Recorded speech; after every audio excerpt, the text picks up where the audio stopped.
প্রতিবাদ করার কারণেই হতে হলো খুন। হ্যাঁ, খোদ বাংলাতেই ঘটে গেল এরকম ঘটনা।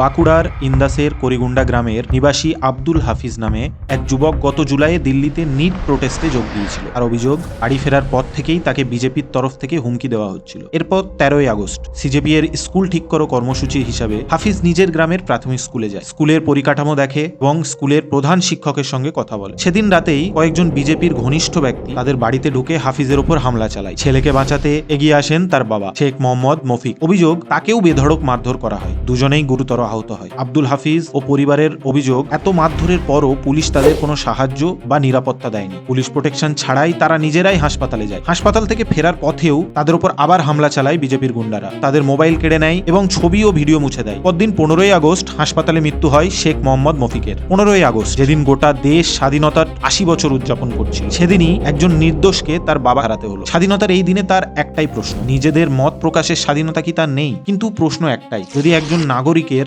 রাজনৈতিক মত প্রকাশ বা সরকারি স্কুলের অবস্থা নিয়ে প্রশ্ন তোলার কারণে তার পরিবারের উপর হামলার অভিযোগ ওঠে, তাহলে সেই অভিযোগের সম্পূর্ণ এবং নিরপেক্ষ তদন্তের দায়িত্ব কি সরকারের নয়? শেখ মোহাম্মদ মফিকের মৃত্যুর বিচার হবে তো? আপনাদের কি মনে হয়? এটাই কি তবে বাক স্বাধীনতার ফল? জনগণের বার্তা চ্যানেলটিকে সাবস্ক্রাইব করে কমেন্টে আপনাদের মতামত লিখে যান।